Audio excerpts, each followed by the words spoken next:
Alright, hope everybody's doing well. I just wanted to do an update to one of my collections that I first showed on my YouTube channel many years ago. It's one of my earlier videos, and it's got something like over 1,000 views or something crazy like that, or pretty close to it. And this is what I call my National Geographic World Magazine collection. And this is one of the tidiest collections I own. I put them in these two brown boxes, and I have nicely labeled and displayed them with these old peachy folders that I cut in half. I don't remember the reason why I cut those in half, but they were in good enough condition to use for this, and I just thought that was absolutely perfect and appropriate for this collection. If you don't know what National Geographic World is, it's a magazine that was produced for younger readers. I have to be careful what I say on YouTube because they're going to block my comments, and YouTube just loves doing that because they're a large entity and I'm not. But anyway, it started in 1975, and before 1975 they had something called school bulletins. And I believe the last issue was in 1975. The school bulletins, I want to say, are so massive. I don't remember when they started, the 50s or 60s, and they went up to 1975. And I believe I have that issue. I'm going to try to show you these things here. I did not start in 1975 because that was the year I was born, but I decided to collect those years anyway. And what's interesting about National Geographic World, I'll show you some of the issues soon here, is that the farther you go, so the later you get, the more expensive they get on the internet. And one of the reasons is because when you hit the computer age, you know, with home computers, people were reading less, and they were using computers instead of reading magazines. So that being said, I have nearly a complete, 1975 to 1980 or so. And then what happens is you start getting into the late 80s and early 90s, and I'm missing quite a lot of those. And the funny thing is that you can find, 20 issues or 12 to 20 issues for $20 to $30, but then there's going to somebody listing an issue for $20 for one issue. I've seen issues listed for $75 or more, and that's just absolutely insane for a magazine I always thought was worth maybe $1. So the first ones we're going to show you here, if I can get to them right here, these are the school bulletins, and these are from the 70s here, 1972. There's a 1972 one, and there is a 1975. I'm not sure if the World magazines replaced these or what happened, but they coincided with the ending of this one here. So I believe May and June maybe is the next one here. And the first issue we have, this is issue number 1, I believe. Actually, I don't know, maybe not June, maybe they skipped a few months, but September 1975, I believe this is issue number 1. Don't quote me on that because I don't have it all put together right here. It's a little bit wrinkled and beat up here, but September of 1975. So that is really pretty cool to have that one there. And then that keeps on going. And then when you go to here, I have a World September 75 to December 77 is complete. I have 78 to 79 complete. And then I have 1980 to 81, and September is missing. It's just a random September issue is missing.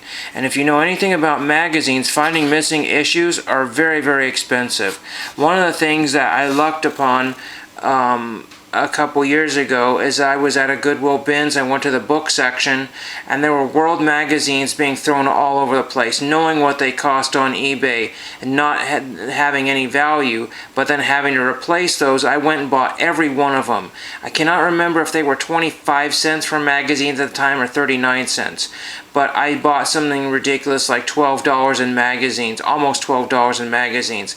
I had lots of duplicates, but the other interesting thing about these things is that there's lots of inserts that come in the magazines. So for example, one year they might decide to have t-shirt transfers in there, and those might have been in there. And I have lots and lots of loose inserts because they fell out of magazines or they were slightly different. Sometimes it says this is your last issue, and so some of the magazines were a little bit different, so there are some small variants that don't command any value. These are puzzles and games and maybe duplicates. And what was also interesting is sometimes the magazines were in amazing condition, but the inserts are not there. And if you know anything about magazines, you can usually pry the staples open and the inserts would be right in the middle. So I was able to repair some of these magazines very easily. And we get to the later ones that I collected. In fact, if we go to 1984 or 85, and I've shown these before. This is my own personal copy from 1985 from when I was a kid. You can understand why I saved it all these years. This is really, really cool.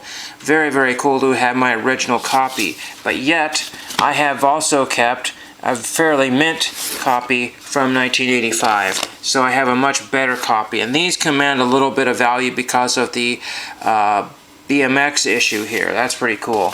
And then the other one I saved from when I was a kid was March of 1985, and this really beat up issue. And the reason why it's so beat up is one of my favorite issues of all time, because there were some kids at the Exploratorium in San Francisco.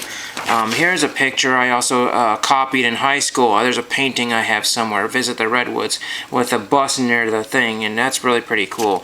But my favorite issue, because there's some kids from where I grew up at the Exploratorium in San Francisco, and I just thought it was really cool. I did not know those kids, but I just thought it was really neat having kids from my hometown featured in a magazine. And then you start getting into the late 80s and early 90s, and it's gone up to 2002. I do not have any 2002 issues.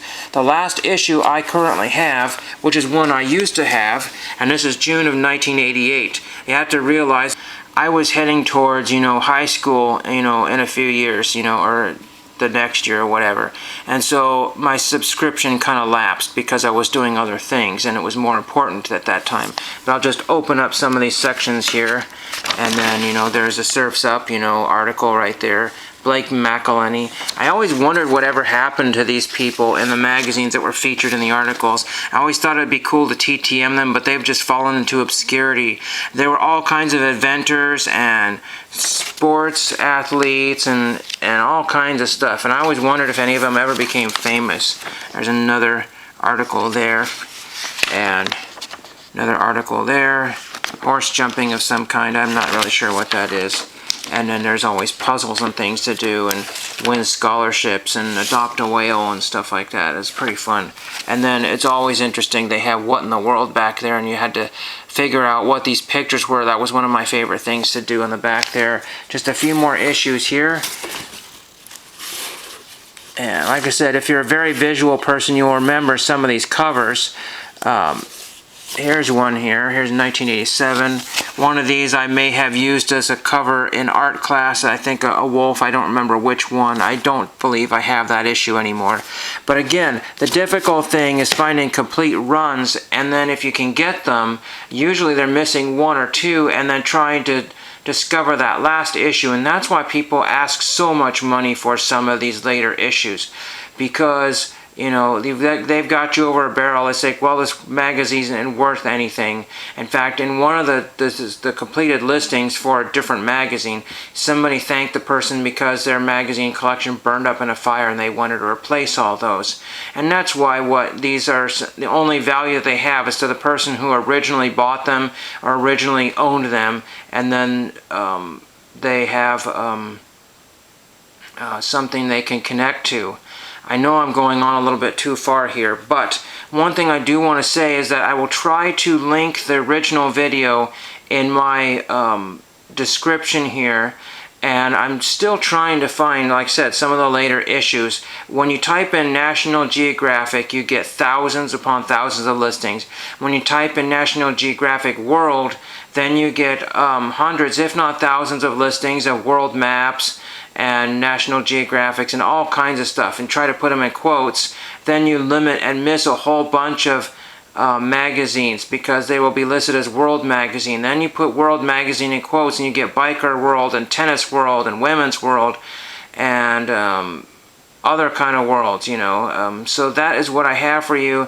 Let me know if you collected any of these or if you still have any of them, and it would be fun to kind of finish off. I'm not going to do a complete 2002 listing because, as I said, I stopped in the early 90s, if that, and I might want to go up to, like, the mid 90s, but that is really, really hard to do. And thank you for watching.